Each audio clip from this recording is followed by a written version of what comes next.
اعلان نبوت کے چند روز بعد نبی کریم ایک رات مکہ کی ایک گلی سے گزر رہے تھے کہ انہیں ایک گھر میں سے کسی کے رونے کی آواز آئی۔ آواز میں اتنا درد تھا کہ آپ صلی اللہ علیہ وآلہ وسلم بے اختیار اس گھر میں داخل ہو گئے۔ دیکھا تو ایک نوجوان جو کہ حبشہ کا معلوم ہوتا تھا چکی پیس رہا تھا اور زاروں قطار رو رہا تھا۔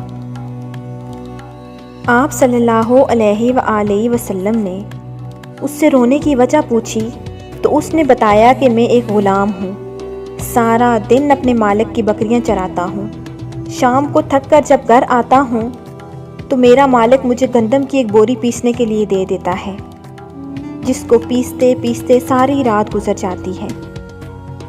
میں اپنی قسمت پر رو رہا ہوں کہ میری بھی کیا قسمت ہے، میں بھی تو گوشت پوست کا ایک جیتا جاگتا انسان ہوں، میرا جسم بھی آرام مانگتا ہے، مجھے بھی نیند ستاتی ہے، لیکن میرے مالک کو مجھ پر ذرا بھی ترس نہیں آتا۔ کیا میرے مقدر میں ساری عمر اس طرح رو رو کے زندگی گزارنا لکھا ہے؟ نبی کریم صلی اللہ علیہ وآلہ وسلم نے فرمایا کہ میں تمہارے مالک سے کہہ کر تمہاری مشقت کو کم تو نہیں کروا سکتا، کیونکہ وہ میری بات نہیں مانے گا۔ ہاں، میں تمہاری مدد کر سکتا ہوں، تم سو جاؤ اور میں تمہاری جگہ پر چکی پیستا ہوں۔ وہ غلام بہت خوش ہوا اور شکریہ ادا کر کے سو گیا، اور آپ صلی اللہ علیہ وآلہ وسلم اس کی جگہ پوری رات چکی پیستے رہے۔ جب گندم ختم ہو گئی تو آپ اسے جگانے کے بجائے وہاں سے چلے گئے۔ دوسرے دن پھر آپ وہاں تشریف لے گئے اور اس غلام کو سلا کر اس کی جگہ چکی پیستے رہے۔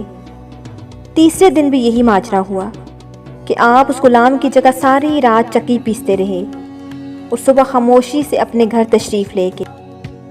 چوتھی رات جب آپ وہاں گئے تو اس غلام نے کہا، اے اللہ کے بندے، آپ کون ہیں اور میرا اتنا خیال کیوں کر رہے ہیں؟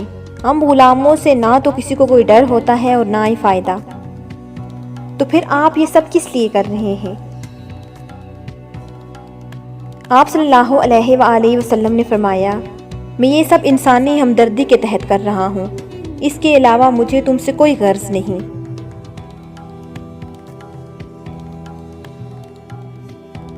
اس غلام نے کہا کہ آپ کون ہیں؟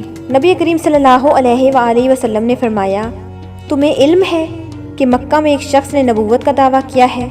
اس غلام نے کہا، ہاں، میں نے سنا ہے، ایک شخص جس کا نام محمد ہے اپنے آپ کو اللہ کا نبی کہتا ہے۔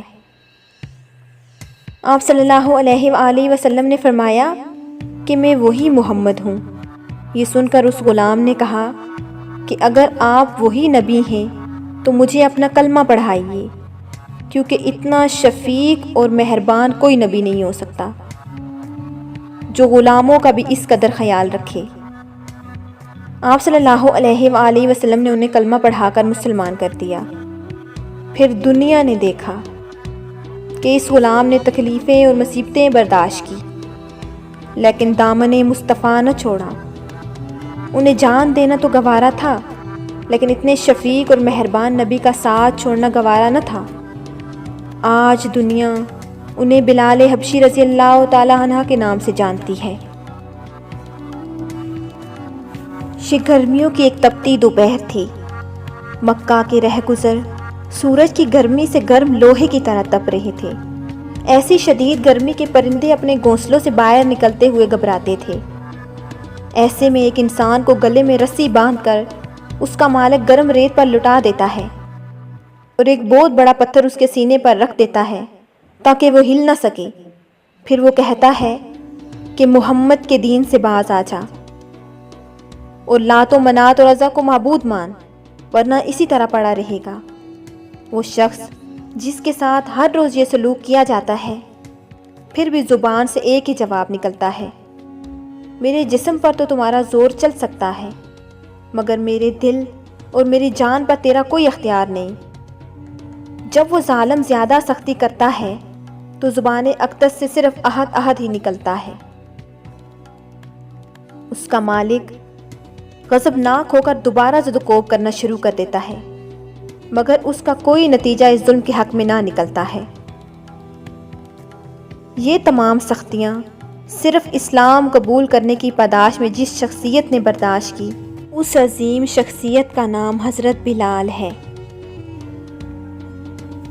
حضرت بلال حبشی مشہور صحابی ہیں جو مسجد نبوی کے ہمیشہ مؤذن رہے۔ شروع میں ایک کافر کے غلام تھے، اسلام لے آئے جس کی وجہ سے آپ کو طرح طرح کی تکلیفیں دی جاتی تھی۔ امیہ بن حلف جو مسلمانوں کا سخت دشمن تھا، ان کو سخت گرمی میں دوپہر کے وقت تپتی ہوئی ریت پر سیدھا الٹا کر کے ان کے سینے پر پتھر کی ایک بڑی چٹان رکھ دیتا تاکہ وہ حرکت نہ کر سکیں اور اسی حال میں مر جائیں،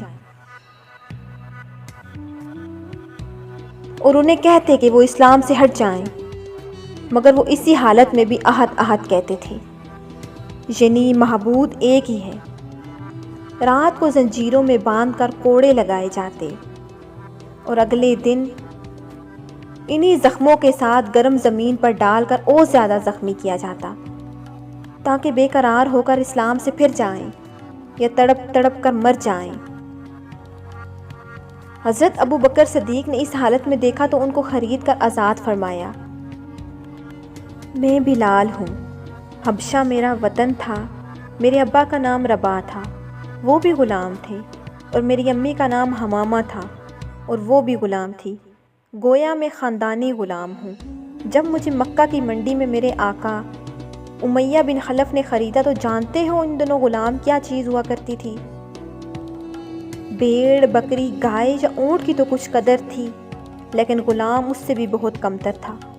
غلام جب بکتا تھا تو صرف موت اسے آزاد کراتی تھی، اس کی زندگی اس کے مالک کا حکم بجا لانا ہوتا تھا۔ غلام حکم نہ ماننے کا تو کبھی خیال بھی نہیں کر سکتا تھا۔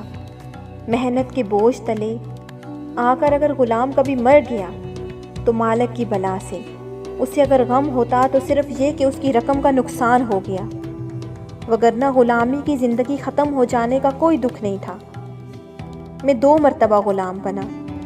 پہلی بار مجھے امیہ بن خلف مکہ کے ایک سردار نے خریدا اور دوسری بار ابو بکر رضی اللہ تعالیٰ نے خرید کر محمد صلی اللہ علیہ وآلہ وسلم کا غلام بنا دیا۔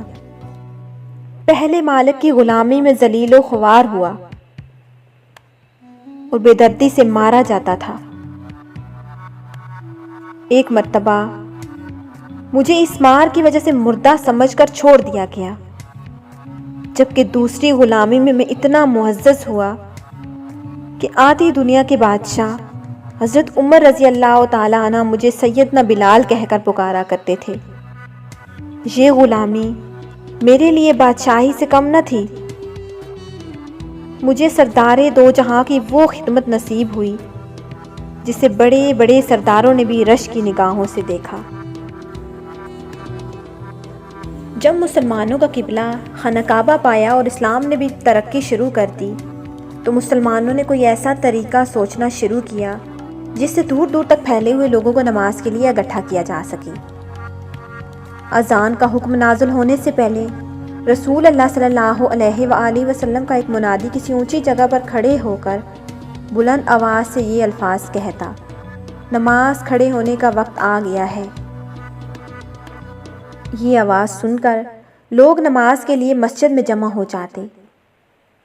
جب قبلہ بیت المقدس سے ہٹا کر خانہ کعبہ کی جانب کر دیا گیا تو مسلمانوں کو اس امر کا احساس ہوا کہ کوئی ایسا طریقہ ہونا چاہیے جس سے دور دور کے لوگ بآسانی نماز کے لیے جمع ہو سکیں۔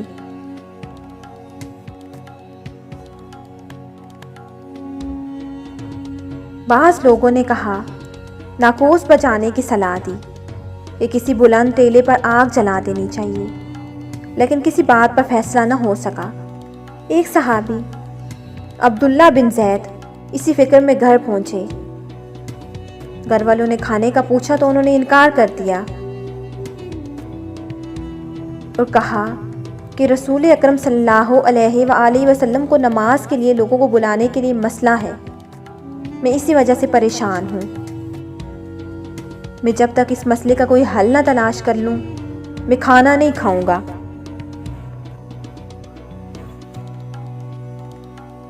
جب عبداللہ بن زید رات کو سوئے تو انہوں نے خواب میں اذان کے الفاظ سنے۔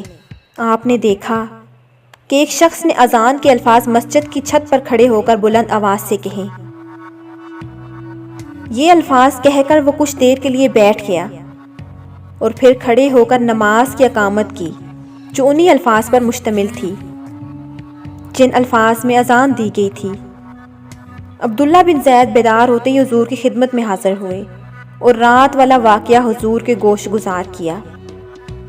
حضور صلی اللہ علیہ وآلہ وسلم نے فرمایا، تم حضرت بلال کے پاس جاؤ اور انہیں یہ الفاظ یاد کروا دو اور انہیں کہو کہ وہ ہر نماز کے وقت بآواز بلند یہ الفاظ دہرایا کریں۔ اس طرح حضرت بلال حبشی نے پہلی اذان دی اور پہلے مؤذن کہلائے۔